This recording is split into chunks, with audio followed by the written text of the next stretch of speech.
Welcome, everybody, to TRB. We are the Resistance Broadcast, the official podcast of StarWarsNewsNet.com. I'm John. Thank you so much for joining us on this Thursday, July 14th. We are in the heat of summer, and we are, let me do the math, 48 days away from Andor, debuting with 2 episodes out of 12 on Disney+. So really 7 weeks away from Andor. It's coming. So we are shifting our gears. As you noticed on Monday, we talked a lot about Andor. That continues today. We're going to have a great discussion later on how we feel Andor might, and if so, how it will impact how we view Rogue One going forward once we check out this series, which obviously will not be fully realized until they complete season 2 and we get that, but at least season 1 may already start that change in how we perceive Rogue One, because as we know, this series is going to wedge right up against it. But anyway, with me as always here, I'm John, Lacey and James. So it's been a while since we've had our traditional Thursday episode. Do you guys remember how to do this thing? No. Yeah.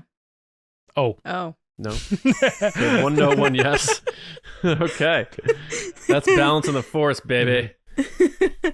I'm just here. Always good to talk about Star Wars. I'm excited to get going. I say this all the time, but it's so true. It's like I'm more pumped for the hype of things than when it's actually happening. Like, I love the lead up to Star Wars projects. So the fact that we're back in that hype period, I'm all for it. James, are we getting another Andor trailer, or do you think the one at Celebration's the one, and then that'll be it? No. We're getting another Andor trailer. Absolutely, yeah. Because I think, like, you also are going to lean into, like, how The Mandalorian does all those crazy TV spots and stuff. Like, there's definitely going to be a lot more footage. TV spots, sure. Yeah, but I'm saying you're getting more footage and content going into it. I think there will be something else as well. Cool. I'm looking forward to that. All right, well, let's get after it because we have a pretty heavy show. A lot of Star Wars to talk about, so thanks to everybody who's joining us today.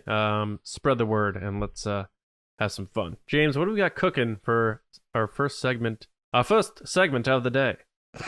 I fear nothing, for all this, as the Force wills it. Twice in 1 week, John. When is that stopping? Yeah. It's John, I don't know if you know or not, but that's a reference to Empire Strikes Back. He says it at the beginning, yeah. Oh, man. All right. This week we got Will of the Force, as Cheer politely introduced us a moment ago. We are going to kick it off with the first question here, which is, which of these characters... John, is this a Will of the Force question? Will any of these characters, if any, show up? No. Read the question. Which of these characters, if any, will show up in Andor? Okay, bit of a stretch. But the question, the possible answers are Vader, Palpatine, Krennic, Tarkin, or Enfys Nest. John, you have a little bit more time to ponder if that truly is a Will of the Force question. Lacey, you're going first. I think we're definitely getting Palpatine, Krennic, and Enfys Nest. Tarkin is an I don't know because of the special effects that go into it. Mm-hmm. Plus, we got so much of him in Rogue One. I could see us getting more of the other 3. And then Vader, we just got so much of him in Obi-Wan. I don't know if they'd also throw him into this, but he sells tickets. He sells eyeballs, so... I don't know. I'm sticking with Palpatine, Krennic, and Enfys Nest. I would love to see Enfys Nest show up. Yeah. John, what are your thoughts? Which characters? I think when it's all said and done after both seasons, we're going to see every one of these characters. Really? I do, just because... Interesting. 12 episodes, 2 times over. 24 total. Like, we saw, both Vader and Palpatine in a 6-shot series on Obi-Wan. It makes a ton of sense for Krennic, Tarkin to be involved. Enfys Nest is the wild card. There's doubts about future of Solo. Everyone seems to really like Enfys Nest. She's still involved with Lucasfilm with Willow, Aaron Kellyman. So I think roll the dice. 24 episodes. By the end of this thing, all 5 of these pop up at some point. My curiosity a little bit, and this isn't the question, but like I wonder if Andor is going to be 24-minute episodes, or if they're going to, are they cutting it up like that? Like we are assuming they're making hour-long episodes or Mandalorian-sized episodes, but that they might be shorter. That's why we're getting so many. But for this question, I'm going to go down the same route I think Lacey is, which is I think Palpatine makes sense. I think Krennic feels kind of like it has to be there and it has to have that nod. And then the other big one to me that I think John is right on is the Enfys Nest. Is like that character makes sense at some point in the series, but that's still a little bit of a hopeful. The ones that I don't think will happen, I mean, it's Vader and Tarkin. They seem like they could totally make sense in this, but I think that they're going to try to stay away from them for the reasons that Lacey said. Lady. The lady of the show. My lady. Yeah. Remember the prequels? Yeah. It was all medieval. My lady. Please stop. I think you guys both had really good answers, and that's probably the vibe I'm getting it. But I mean, to be honest with you, I think like if they all showed up, like how happy are we gonna be? Those are all good people to have in the show. Michael Scott ordering the pretzel. Can I have all of it? The works. You got it. The works for a pretzel. All right. We're gonna answer one of our patrons' questions. You can, if you are a $5 or above patron of ours, you can submit questions to Will the Force. And our new major, Lindsay Lancaster, sent us this question. She wanted to know, Hey, Lindsay. yeah, will we get one massive epic culmination movie that features characters across all platforms, movies, shows, animated series, and games, in the same vein as MCU's Infinity War and Endgame? If so, what characters would you want to see involved? John, you get to go first on this one. What do you think? I don't know that we will get that one big movie that brings in all these different platforms, because I'm just trying to think of the timeline of when that would happen. Man, I would think they would need to make more games in the Mandalorian era or something, and then that could work. I could see them doing some of these, but all of them, I have a hard time wrapping my head around that. So I'm leaning towards no. I love the question, so thank you, Lindsay, and welcome. But what character, if they did it, would I want to see involved? I mean, why not? Yeah, we talked about it. Why not? I like him. Cameron Monaghan, Cal Kestis. Let's get him involved some way in a bigger stage, so to speak, because I think people need to see. It's one thing to see someone performing in a video game and doing the full thing, but if you haven't watched him act, he's actually a really, really talented actor, and I think he could bring a lot to Star Wars on the dramatic level and also what he dedicates himself to from the physical standpoint. So I'm going to throw my hat in the ring for Cal Kestis. I don't know if it's going to be this big one movie thing with all the platforms involved, but we'll see. Thank you, though. Lacey, Star Wars Infinity War? I agree with John. I don't know if we'll ever get every single kind of medium involved, but I do think we're going to get something like it with the whole Mandoverse thing that they've been saying. Like Kathleen Kennedy had said during the Investor Day that they're building up to this culmination event. So I think that's going to be what you're mentioning here, Lindsay, which is going to be like Mando, Ahsoka, Boba Fett, Fennec Shand, all these characters that we're meeting, Carson Teva, all these people. Mm-hmm. The question is, like, what does that mean? But we also have to remember the crazy thing, like, immediately my mind is, like, racing. It's like, okay, so you have that period of time between Return of the Jedi and The Force Awakens. But if there is this big culmination event, it's never mentioned in the sequel trilogy. So it's kind of crazy that, like, you build up to this big event, which I want it. Don't get me wrong. I want this event to happen and, like, this big fight to happen. But there's no reference anywhere else that it happened. So they're starting to get into that trickiness of, like, how big of a deal is this event if none of the later characters are mentioning it. Mm-hmm. I guess. But I want it, to be clear. To me, I feel like that major event only has to be big to the players involved. So it has to be a big major life event to The Mandalorian, to Ahsoka, to Sabine, to Boba Fett. Like, it does not have to be a galactic-wide thing for me to enjoy that. I think that is happening. I think Thrawn is the big player there. In a lot of ways, you might even say that they have an opportunity to kind of bring back Thrawn and his like kind of trilogy. Like, it'll never happen exactly, but like kind of how Thrawn was like filling in that open space for a little while. Maybe he's trying to do his own thing. That's always possible. But do I think this is going to be a movie? The only way that would happen in my eyes is like if these shows led up to a movie instead of like a theatrically released movie instead of like a Disney Plus series called like Star Infinity War, you know what I mean? Like instead of the 6 episodes culmination event, like they just did it like as a movie and it's actually in theaters. But I feel like that nobody would go, it wouldn't make as much money, you know what I mean? Then it would get put as a Star Wars movie that didn't, because nobody, I don't know.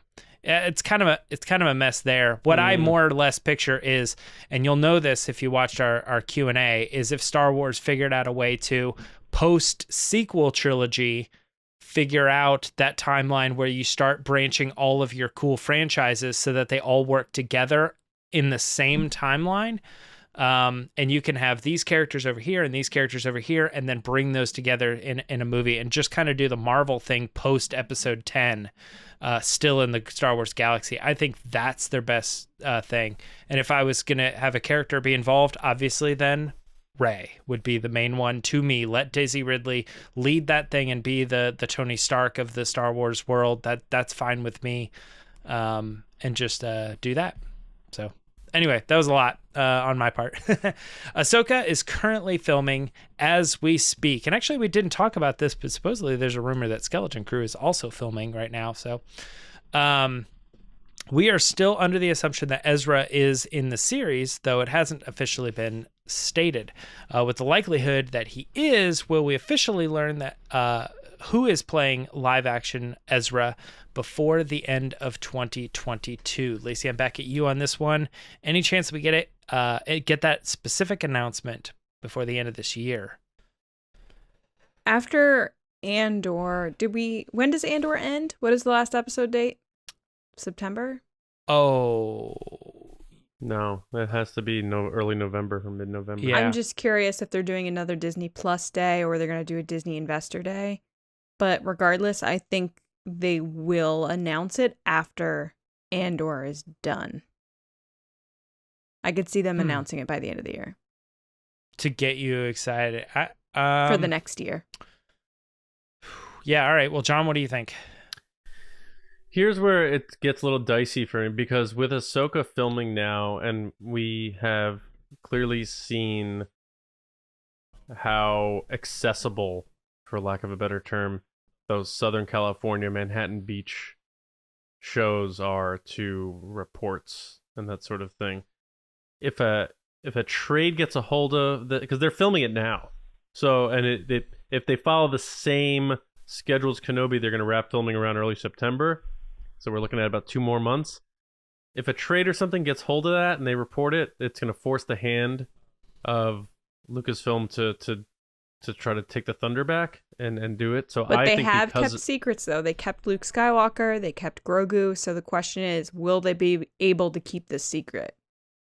I know. The only thing is, the difference there is I don't think anyone went into Mando saying like we're gonna get a Yoda or we're gonna get Luke Skywalker's gonna so appear they're in this. expecting it, so they're everyone's like where is he? You know, where's this? Who's playing him? But he could only be in one scene, like the last moment of Ahsoka, and so they could totally keep him under wraps for this season.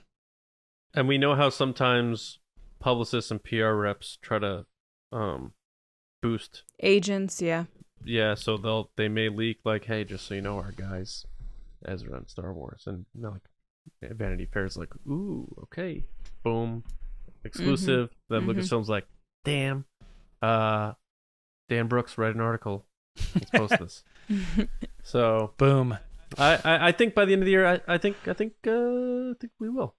Interesting. So I went into this question saying yes. Lacey made me think no. John made me think yes again. But now Really? I said yes. How'd I make you think no? No, what maybe I was disagreeing with you, but the thing is the things you were saying, like, oh, you know, when's this and when's Andor end, and I was like, oh, Mandalorian's their next project. Like, I don't know why they would be pushing Ahsoka at this time. So I went yes. Lacey made me think no. John made me think yes again, but then by the end of it, I was back at no. So I'm gonna go no, honestly.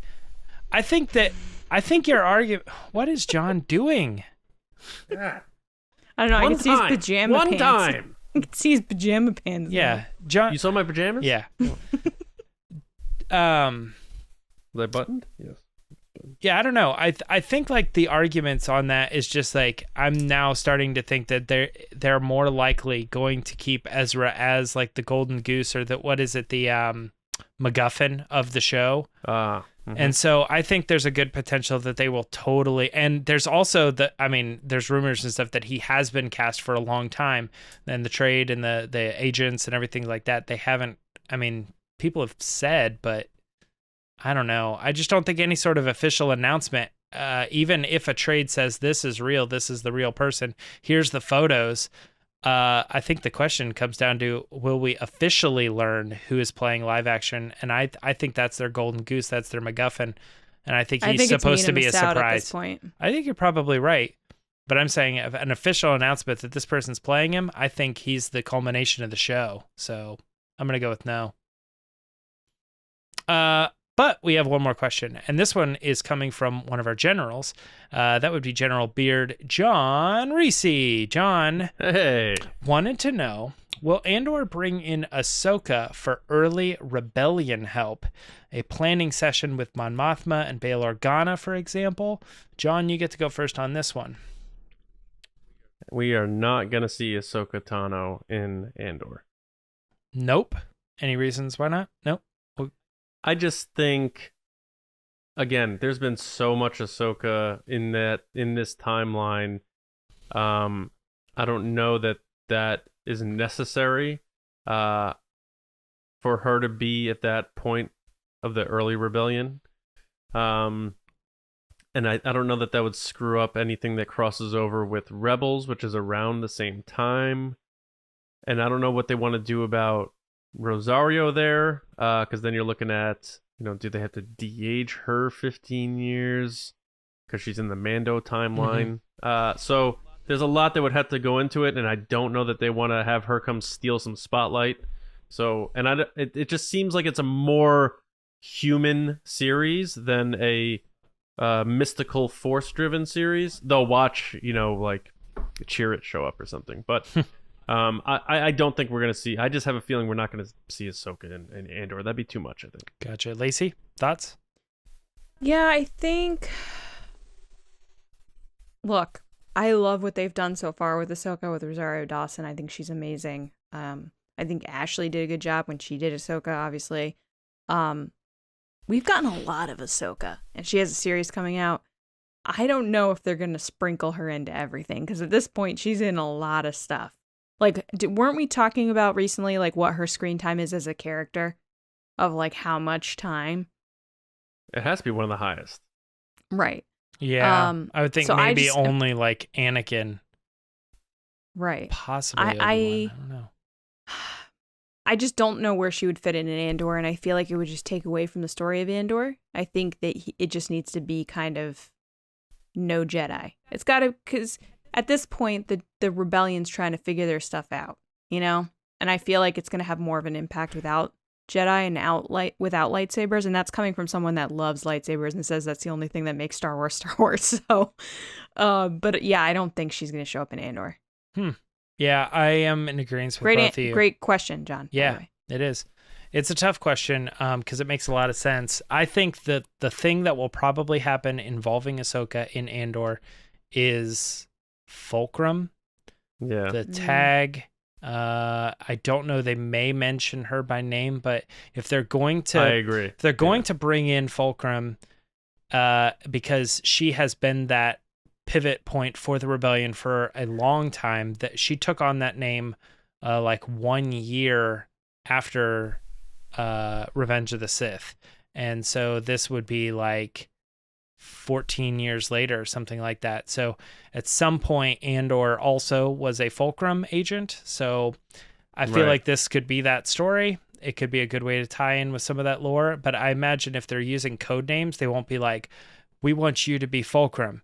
It's been used recently by this person's real name, Ahsoka Tano. It's like they just want fans to buzz around how it's a term used, and they want people who are in the know to get the reference and things. So I would imagine they'll use the term Fulcrum, which is a reference to her, but I don't think you're going to see her or any like holograms or anything of her. Right. For the reasons you guys said too. It's also 14 years or so before where Rosario Dawson is right now in age, so they'd have to like de-age her to some degree, maybe. So it's tough. John, you were trying to get something out? I was just gonna say something similar to that effect about it, because I don't know where they revealed in canon that Cassian was a recruitment agent for Fulcrum. It's in a. I did see. It's in a book. See that it's in the Rogue One. The prequel book? No, like the guide. Oh, one of the reference books? The Rogue One book. Yeah. Oh, the ultimate guide. Yeah. So if he is a recruitment agent for that, then they have to show like some aspects, but that doesn't mean she has to show up. Yeah. All right. Well, that is going to be it for Will of the Force. But we are going to not stop talking about Andor, right, John? As we head into our discussion. Obi-Wan once thought as you do. That's right. This week's discussion is, will Andor change how we view Rogue One? And if so, how will it change our view of Rogue One? So, prequels are popular in Star Wars, from the trilogy to Solo, the Clone Wars, Rebels, Obi-Wan Kenobi, and appropriate for this conversation, Rogue One, of course, among others. Many prequel stories have changed the way we view certain aspects of stories that come later in the timeline. So let's talk about it, whether or not we believe Andor will change how we view Rogue One moving forward, and if so, how? James, you sort of pitched this. I wanted to talk about Mando stuff, and you're like, well, we got Andor coming up. Let's get into Andor. It's my time. It's my season. My time has arrived.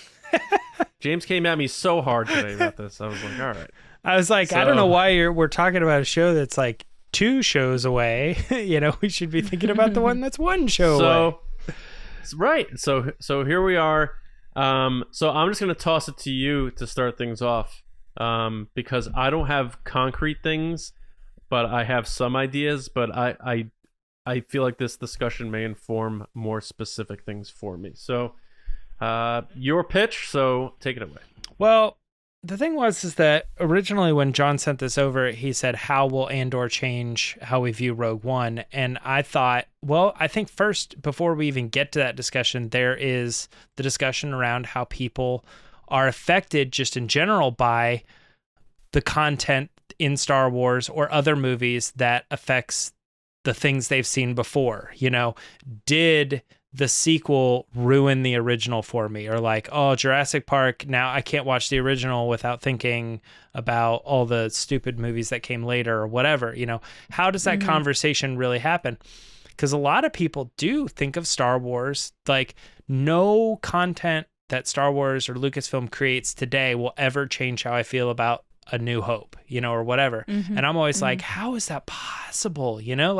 I feel like everything that comes out, I always rewatch it now a little bit differently, because that content exists. So part of my pitch for this was like how we feel about how we enjoy this movie as it sits right now as a 2-hour piece of Star Wars content that in a lot of ways kind of stands on its own. Obviously it's connected, but I'm saying it stands on its own because there's only one thing with Jyn. There's only one thing with Cassian. There's only one thing with the Guardians of the Wills and stuff.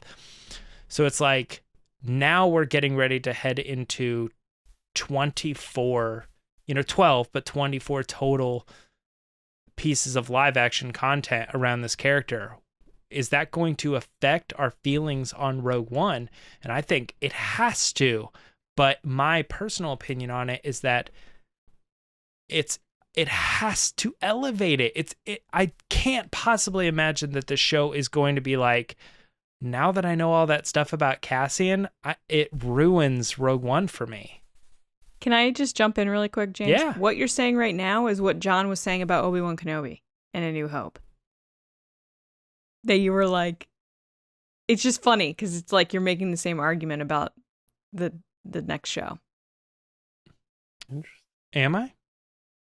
Yeah, you're like really excited about it and you're saying they have to make it elevated. It has to be really good. It has to. No. I'm not saying they have to do that. I'm saying I think that is surely what will happen. Mm-hmm. Don't call me Shirley. Yeah. This in a way kind of comes back to that like discussion that we've recently been having about is something a necessary watch or something. It's like when you know all the content, when you've watched all of the Marvel content, I feel like you can watch these standalone movies and you're fine. They're good movies on their own. But I feel like when you understand and when you know the references, like, oh, that's a Hawkeye reference from the TV show, or that character shows up here, it only elevates it. Very rarely do I feel like I actively feel like because this other thing exists, it's now lowered my view on the other project or the previous projects. Do you think that that's possible with Andor? Do you think that Andor could quote unquote ruin it? That's not what I'm saying. No one's going to think it's ruined, but it could degrade it. What do you think, John? Well, the first thing I think it will make less jarring is maybe give us a better understanding as to why Cassian shoots a fellow rebel in the why back he was so quick to when we first murder meet him. someone. Absolutely. So that will definitely be one of those things that once the show's done, people are going to be on Twitter like, this scene now, that's going to be a big thing on Twitter in 2 years. And he was so quick to kill Galen Erso too, or like attempt to. Like he had there was no second guessing when being told to do things. Yes, right. And the other thing which is tricky here is we're going to have, they're really going to be able to stretch out that first year in the first season, whereas season 2 is going to take place over 4 years. So that's going to be more compact storytelling. I think the things for me that are going to register different are things that are going to help me with Rogue One, because I didn't feel the way I probably should have felt when like K2 died. But getting more of him and Cassian, just them, in season 2, and having more moments together like Han and Chewie, like just getting out of something or having each other's back or something, it's going to add my attachment to that droid. And it's going to make Rogue One hit harder when he meets his demise in his sort of sacrifice as he slams down on the machine and says goodbye. That's so interesting. I cried in the movie theater when K2 died. I don't know why. Like, I really liked K2, but I wasn't, like, when he died, it wasn't like if Chewie died, or if, or someone else, another big character I liked died. It was like L3 for me. Like, she was fine. I liked her, but I was like, all right, but another droid, like, if BB-8 died, I'd be like, oh, man. Yeah, I was going to say, like, you know? if they had, like, an R2 deep... Yeah. Like, he finally got turned off, and like, his light goes out or something. I had such an impact with K2. I remember crying in the theater, like, getting really upset about it. Yeah, and most people did. I'm the minority there in that situation. And then the other thing I'm thinking of is, because he was so involved with Rogue One, Tony Gilroy, and he's writing the beginning and the end of this season. Specifically, I'm focusing on the beginning here. I think he is going to pull from things that Cassian referenced. So that whole "since I was 6 years old" thing, I really do think this show is going to start with him as a child, and they're going to give us a real prologue, and then it's going to jump ahead to him as an adult. They like doing that, the child thing. Because if you know, like in Rogue One, he, for the most part, is pretty even-tempered. But then he gets to that point where he's getting challenged and pushed, and he has true, like when you're so bottled up and you don't know what to do, like anger and pain on his face when he says he's been in this fight since I was 6 years old. It was his most intense moment in the entire movie. And he's talking to someone he likes, and he still gets to that point. Like the three of us do with each other sometimes. But I think that is already a powerful scene. We're going to understand why it's so emotional for him, and it's going to make that scene even hit harder when we watch Rogue One at that point, because that's one of the bigger, more powerful moments in the movie for me. So seeing, and anytime you see a kid going through something they shouldn't have to go through, especially, the world we live in today, it hits harder, so, and as a parent too, like more so than it did before I was a parent, as the three of us all are.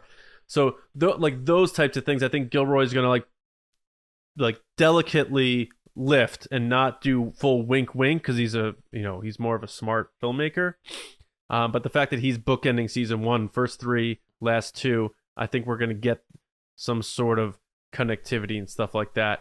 And I think there's a reason why they're taking the first year and making that a full season, because they really want to sell us on who Cassian Andor is as a person. Hence why they punted K2 to season 2, so that we don't get the buddy cop thing now. We get just Cassian and whatever else is around him. They do a sole focus on him, almost like a biopic, so that once we get to season 2, then we are fully in love with this character and immersed in what his journey is, which will in turn vault Rogue One in general. And we're gonna get the "I don't need a droid, I don't need a partner" thing. Yeah. In season 2. That's gonna happen. Right. Yeah. No, I agree with all that. I think outside of just Cassian too, they're definitely leading into the whole rebellion piece with Mon Mothma and everything. And I think this series is gonna be tough to watch because the good guys are just gonna keep losing. Because you have to have them keep losing. True. So that Rogue One is a big win for them. And you have to have them lose because there's that big scene where they talk about, like, what choice do we have? We have to do this with Jyn Erso. And everybody else said no. So they had to fail a bunch of times to get to the point that everybody in the room is telling her no. That, no, there's no way we're going to do this. We're outnumbered. There's no way.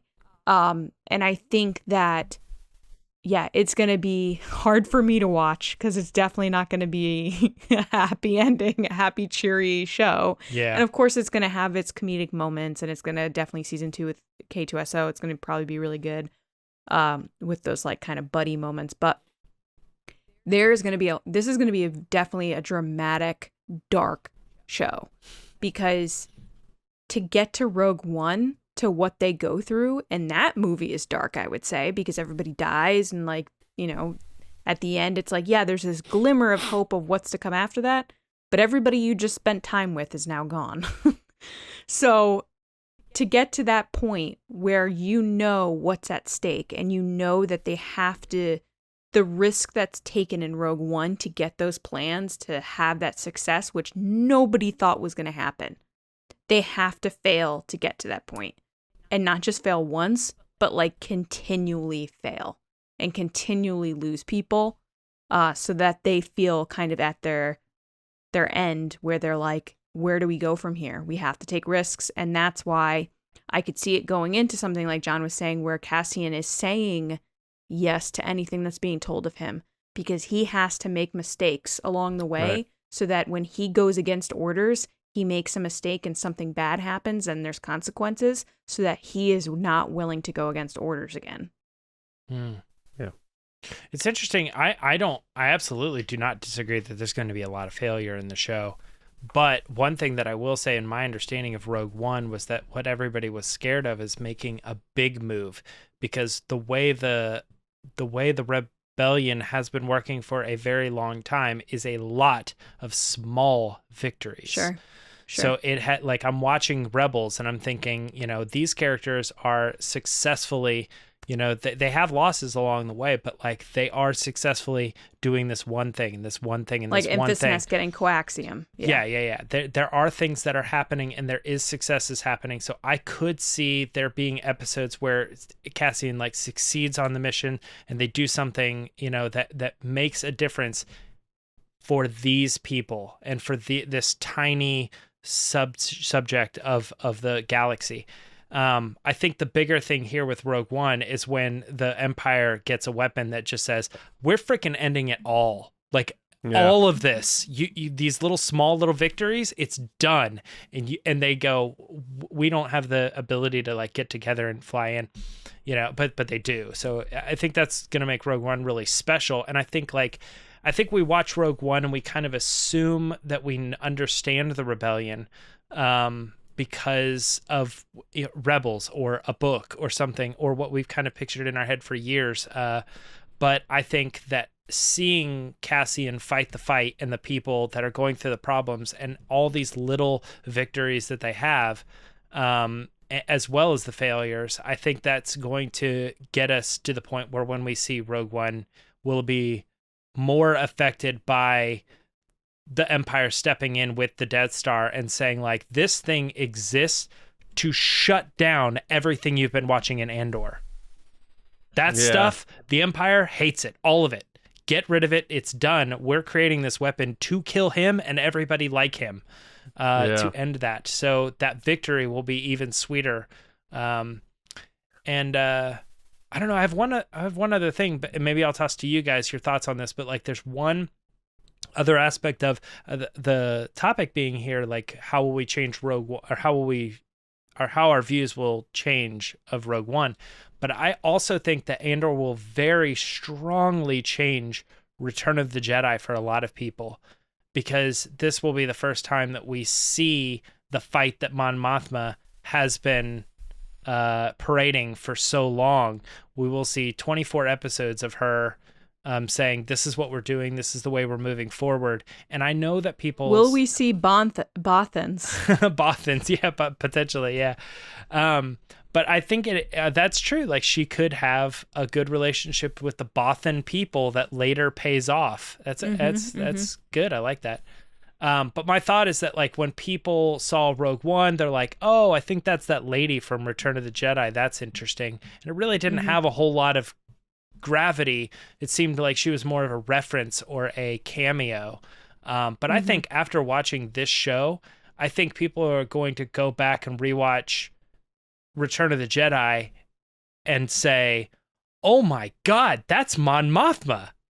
Like, I just, in my head, growing up for years, that was just a random lady in a white dress, and I never really put the two together. But now that I just watched Andor, and I see it now, 24 episodes of that show is going to make me, listen to her speech and be like, oh my God, she's still fighting. That's nuts. I wonder if... Because now you have me thinking about Return of the Jedi, like we could definitely see like Crix Maydeen in this series. That beard, though. Yeah, no. With the Velcro beard. Yeah. I mean, dude, don't, because he defected Admiral too. Akbar, it's all possible.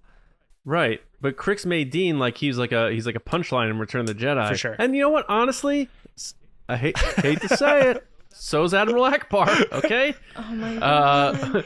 Calamari Man, okay? That's what his name was. But I still love him. He's great. Yeah. Right. He's my fave. But Crix Maydeen, same thing. People are like, oh, the guy with the felt beard. Yeah. Which it was a fake beard.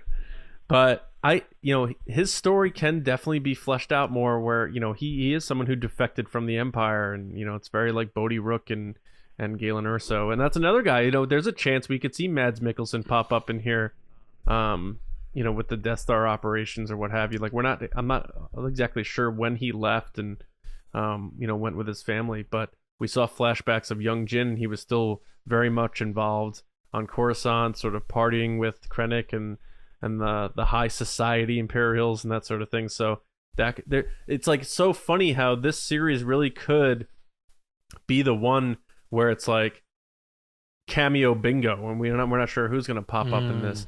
But with each of those, because of involvement in Rogue One, specifically because we are focusing on that for this particular conversation, it could change our views on a lot of things, because I felt the loss of Galen Erso as Jin is like holding him and that sort of thing, and his speech to her, and she's crying, and you feel that anytime there's a familial estrangement and a reconnect in Star Wars, it always hits me.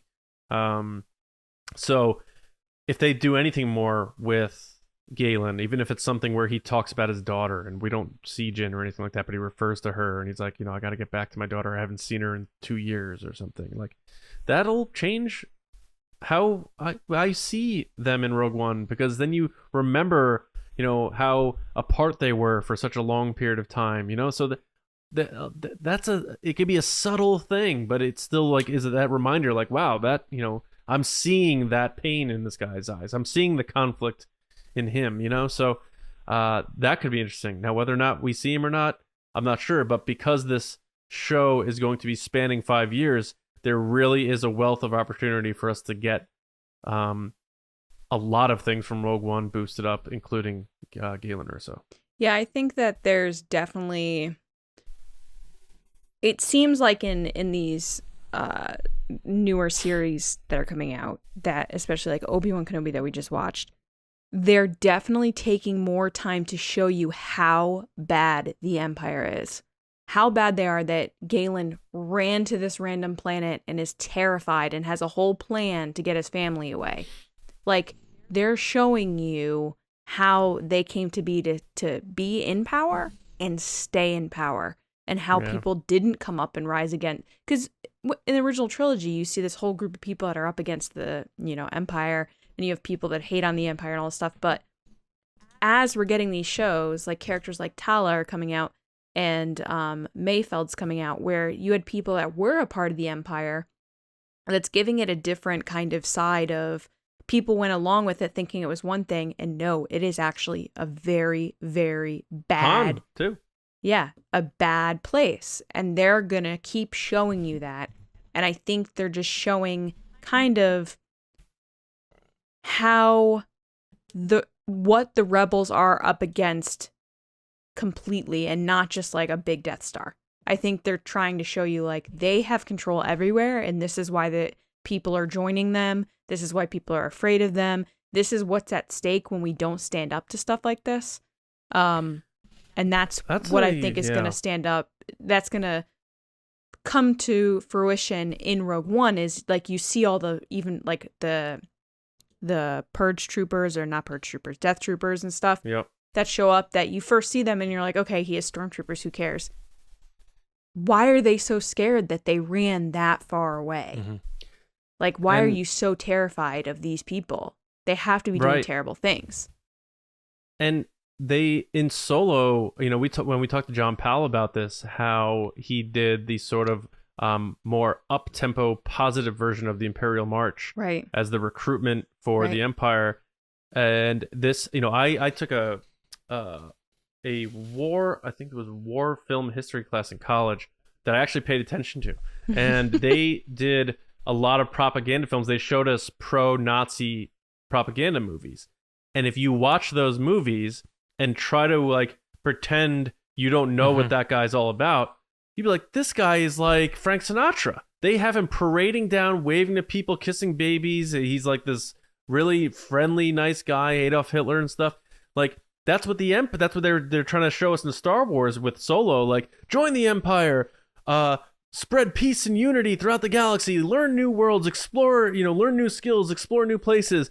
And it's like, not everyone realizes the Empire is bad. Yeah, I mean, when the Emperor created it, he was destroying the bad, separatists and Yeah. everything that was going on there. Thunderous So applause. it takes a long time for people to realize that it's bad. So that's like to your point, Lacey, that's seeped into the political aspect of this thing. I know people are like, I hate when Star Wars the politics in the prequels was boring and stuff, but it's like you need that in there in order to sell this the gigantic insaneness of the story. organization Right. that has taken over Right. everything and is ruling everything. Right. How did it Right. get to this point? Well, Right. like James was saying earlier with the rebellion, little things here and there. This is basically what they're like. They did that, but then they spread quickly.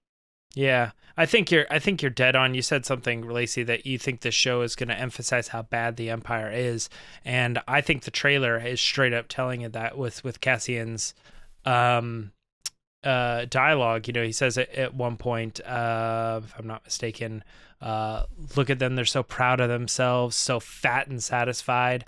Like there's this sense of like we're down here and they are up there and they are just pushing down on us. And I'm sure there's real world things there too, with like third world countries and how they see the United States and other aspects like that. So many real world things there. But like the end of that show or end of the trailer with that character saying, do you hear that? That's the sound of a reckoning. Like it's, I don't know. It's just like, it's coming. The little people will fight back. Yeah. Which again goes into Rogue One is going to be even that much more of a well done team, like hooray, because they did what everything was stacked against them.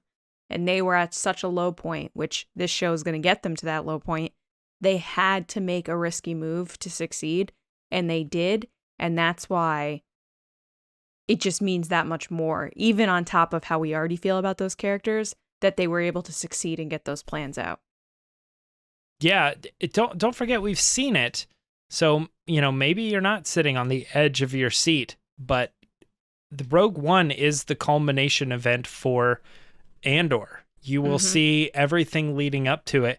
And even though you've already seen it, I think it's going to be impossible to not walk out of, Andor when it finally wraps up and we get that season 2 finale, series finale or whatever, and we watch him land on the Ring of Caffeine and we just immediately go over to Disney Plus. Now that you've finished Andor, we recommend Rogue One, and you push it and you're just like, dude, like we got this 5 years ago and it now all of a sudden feels like the beginning of season 3 or something, you know what I mean? It just feels like it's the next step, and I feel like it will totally refresh that movie because you will feel like now you're starting the next step in Andor's series, season 3, and how that movie goes is just like crazy. You're like, man, I can't believe that it all went this way. He gets the plans, he meets this girl, they bring on the rebellion, they start everything. Yes, he dies, but it's like it's big. So I feel like people are going to look at Rogue One as like the season 3 movie event or something. I mean, yeah, in a way, that's it, for marathon's sake. And when you really think about it, Rogue One could be the middle chapter, and A New Hope's the third one. Because really, now we're looking at a situation because they're going like Rogue One has 0 breathing room. You're going right up to Rogue One, and from Rogue One right into A New Hope. They're making it so you can never stop watching movies. You're just going to keep watching. Like and then when you Star get to Wars the end, forever. you're going to start it back over again. We're excited to tell that story between BBY 16 and BBY 17. I mean, if you look at, so the beginning of Andor all the way through the end of A New Hope, we're seeing the whole thing. That's crazy.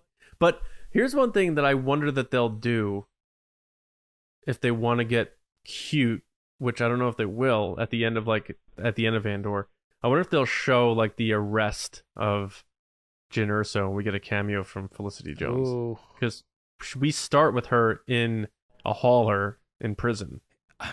And they go over her charges, like 5 different charges, illegal documents, all this stuff. They have her on contract, don't they? They do. Yes. Yeah. So that would be pretty cool. And I know, she's, pushing 40, I think. But clearly, if you look at Hayden Christensen and Obi-Wan Kenobi, they didn't care as much about the age aspect. Same with Liam Neeson. They didn't really DH him that much. She looks great. She could do it. Oh, no, yeah. Yeah, it's only a few years. I think it would be really not a big deal. I'm just saying, like, if for anyone saying, like, well, she's 40, doesn't matter. They're doing worse with matter. Cassian because they're going back 5 years and 5 years in the storyline. Well, that guy I don't think he's aged a day, that guy. But I think that would be interesting. It could be kind of cool. Because he's been licking Jabba the Hutt. Just let him touch Jabba. Come on, Lucasfilm. Right, I bet you they let him at some point. Like in the gallery series, it's going to be like The Day Has Come. Like that's going to be the title, is like The Day, and it's like, hey guys, here I am at Lucasfilm. I'm in the archives. I'm about to touch Jabba.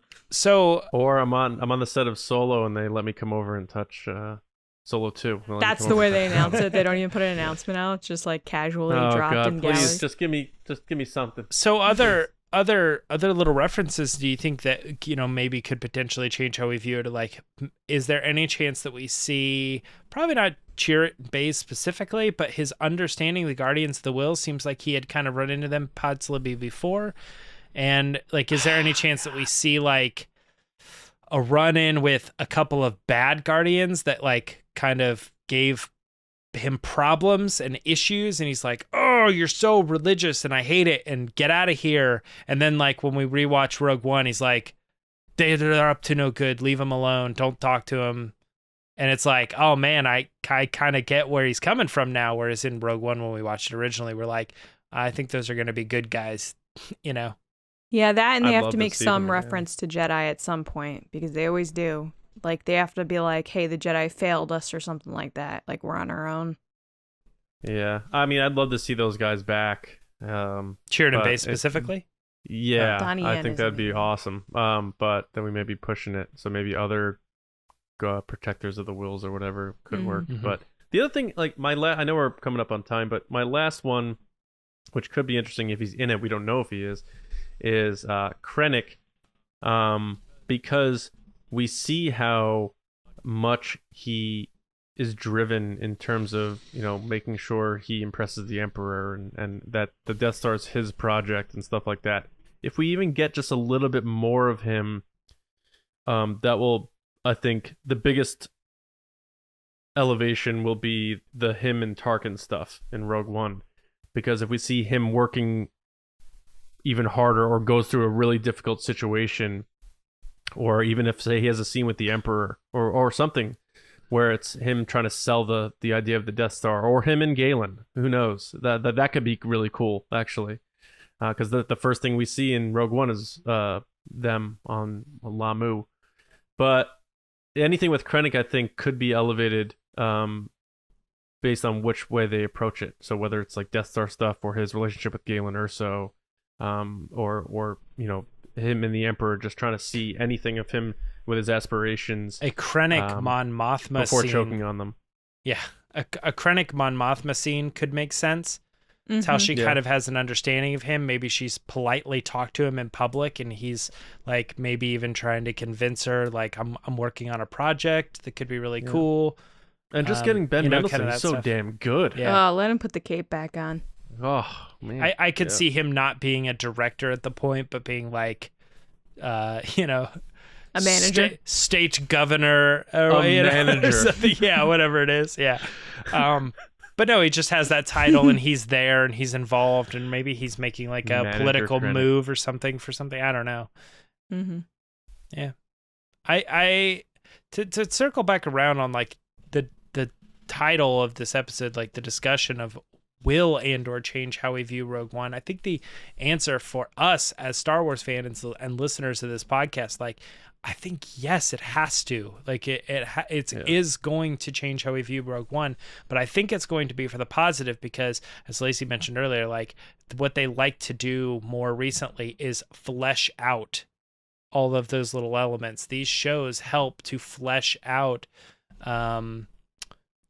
the details that maybe you only got a little bit of. Obviously, the prequels and Clone Wars is a good example of that, of like, we're going to do a lot of this more storytelling in between, which is going to, when you rewatch Revenge of the Sith, you're going to be like, oh my God, that's a very different Anakin than I watched back in 2005.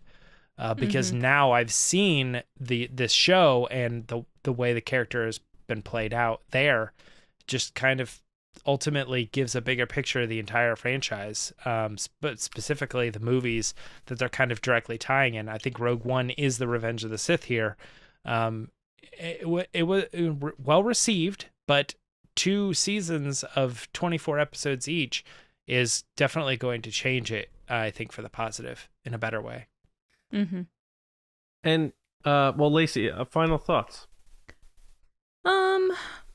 I mean, I don't have any like big life-changing thoughts. It's mostly that, 1, I'm super excited about this show, and 2, I think I'm excited / dreading it because I know we're going to see some terrible things the Empire has done.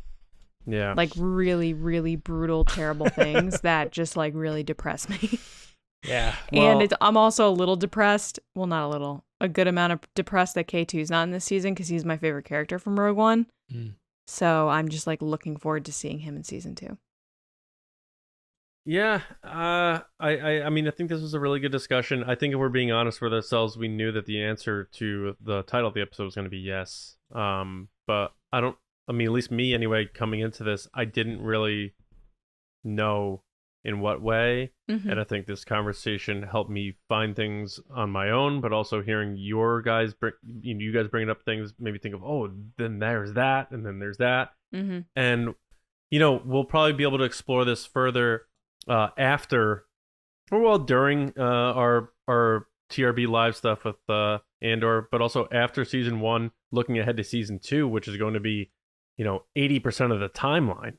So that's going to be the wild stuff. Once this season ends, the speculation for season 2 is going to be rampant. So we're going to certainly revisit it once we get digest season 1. But hopefully everyone enjoyed this discussion. If you had been thinking about this already, hopefully maybe you found something new from our perspective. But let us know in the comments and or Twitter or email, or if you're a patron in the chats, what your thoughts are from what we had to say, and also some ideas maybe we didn't get to that you had on your mind. And let's keep that going, because anything that enriches the stuff we already love is always a good thing. So we are all set with the discussion. Not done yet. We have one more thing to do before we hop on out of here. So Lacey, take it away. All right, guys, it's time for Resistance Transmissions. So this is the part of the show where John puts up a crazy, wacky situation on Twitter, and you guys give your answers. So this past week, John said, quote, "Not as wacky or crazy this week, but still fun." So that's good.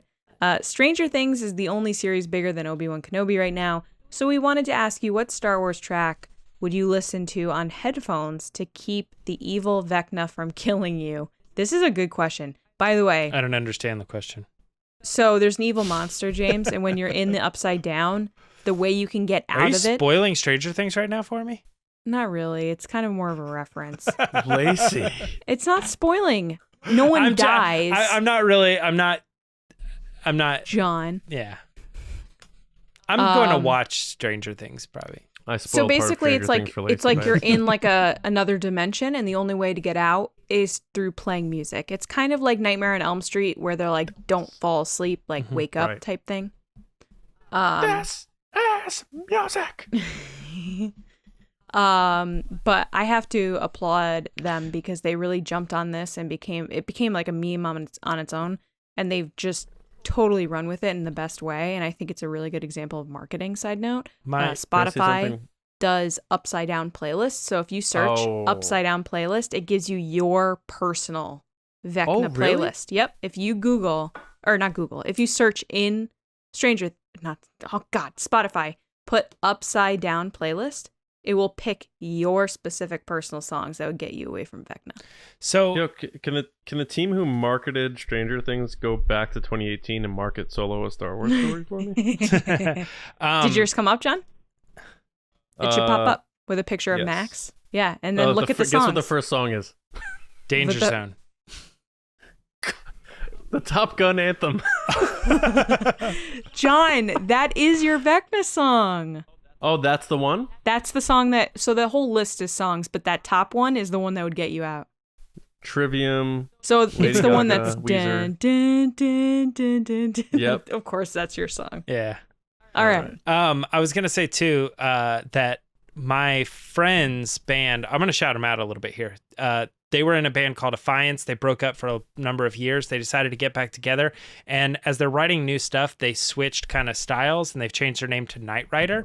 But that being said, he sent me a track, and he's like, we're announcing the Night Rider stuff and our new sound and everything on July 1st. And he sends me the track, and I hear it, I listen to it, and I'm like, this is a pretty good song.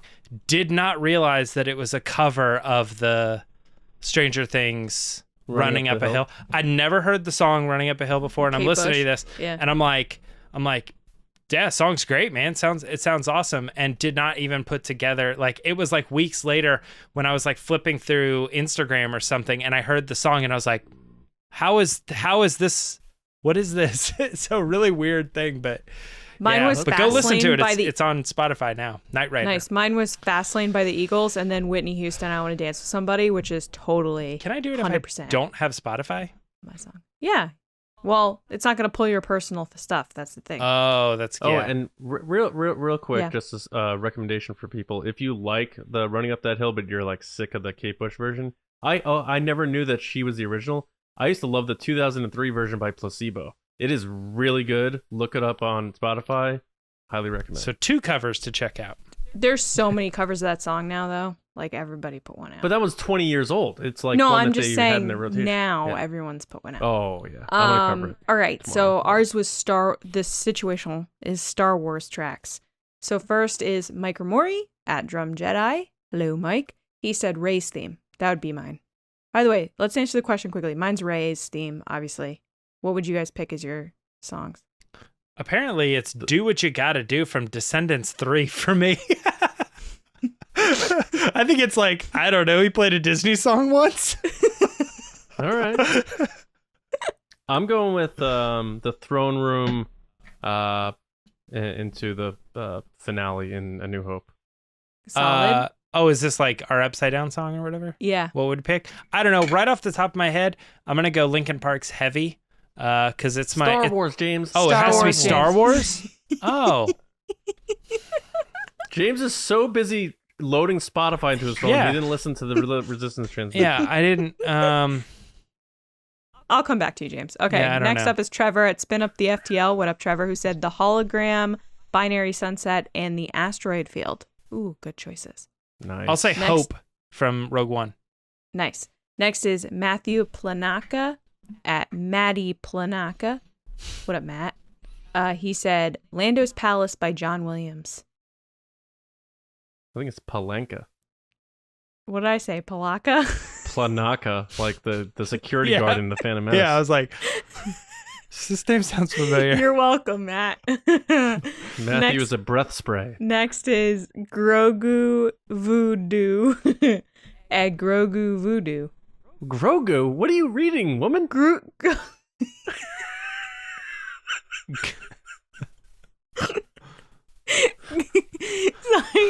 it's Lady. My lady. It's Guru Voodoo. Guru Voodoo. That's hard to say. Guru. He said Vaux Daux. now, brown cow. I was watching Ron Burgundy the other night. It's still so good. The City in the Clouds from the Empire Strikes Back soundtrack. Great Very answer. good.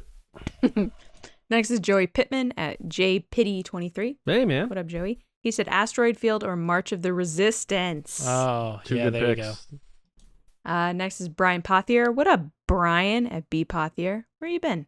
He wrote Jedi Rocks, of course. What is it? It's like da-da-da-da, wah, da-da-da-da.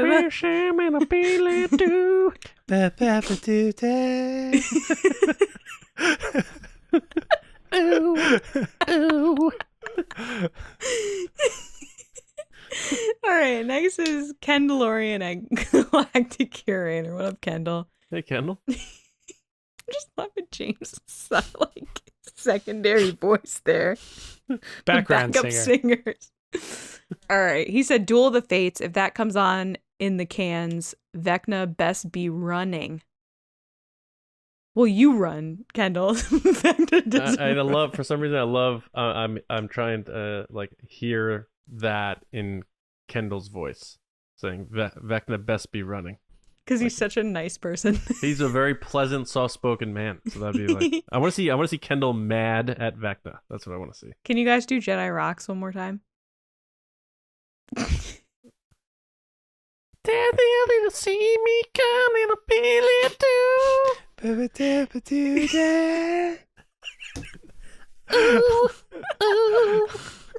Dying. All right, guys. Thank you so much. If you want to be on the show, follow us on Twitter at RBATSWNN. And look out for the Resistance transmissions.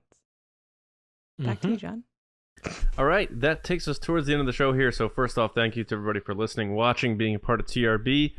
Make sure you follow or subscribe on your preferred audio podcast platform. Rate us 5 stars wherever that may be.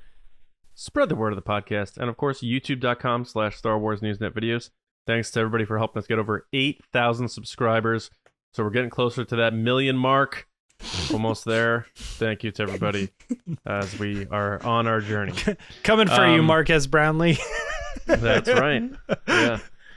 I want to give a quick shout out to our patrons. Thank you so much for supporting us at patreon.com/Resistance Broadcast. If you want to, $2 a month will get you access to the full page. If you want to start participating and get appearing on the show, as James said at the top, $5 and up is tier 2. And we have, as you go up the ranks, a lot of cool stuff. But just joining alone, you get access to a lot of awesome bonus content. If you like what we do here, that's definitely a good way to support us and get some cool stuff. But a special shout out to our generals and spice runners. First, the generals. Carmelo, our longest running patron in general, is a general, and we love him and miss him. Carmelo, John RISI, Jetta Rosewater, Paul Olson, Frank Grande, Darth Hurricane, John Charlton, Nick Kratz, Christian Morales, Brian Smith, Matt Chitty, Danny, Mike Rumore, Matt Heath, Chris White, Brendan McLaughlin, COUNTPEPTO, Samuel Zielke, and Val TRICHKOV. Spice Runners, David PROBUS, Neil Shaw, Kendall GELNER, Ryan WAARA, Dave HORNAK, MICAH Harrison, Thomas Hennessy, Andrew STALEY, next up in our Spice Run, and Jeremy Myers. Thank you all for all of your support and all of our patrons. It means a great deal. Thank you. Make sure you're going to StarWarsNewsNet.com for all of your Star Wars news, reviews, editorials, information, and more. You can find me on Twitter at Johnny Hoey, writing and editing at StarWarsNewsNet.com. And a couple days ago, we put out our episode on Just Like the Movies about The Fugitive. So I'm going to point at you angrily and say, I didn't kill my wife. I don't care. I know. What a jerk, that Tommy Lee Jones. Did he ever end up doing man. anything? Just kidding. Lacey, what's up? People can find me on Twitter and Instagram at Lacey Gilleran. James. Me, you can find me on Twitter and Instagram at Myra Trunks. And I have a question for Lacey really quick. Since you're always talking about Coco Melon, I looked up the biggest YouTube subscribers. They're number 2. How many subscribers do you think they have? Guess. John, 2. 67 million. No. 450 million. Not that high. Yeah. 133 million. And the number 1, which I do not know, is T-Series. I assume it's a foreign one, but they have 213 million. Hey, people, we only have 8,000, so subscribe to our channel. We need to catch up with the first little PewDiePie duck? and Quack, Mr. quack. Beast. Where is the first little duck? I have to listen to that stuff every day, and I want to. It gets better. Shoes. You want to put on shoes? Yes. Have a great weekend, everybody. Yes, we hope you are doing well, and we'll see you Monday morning with another episode right here on TRB. See you around, kids.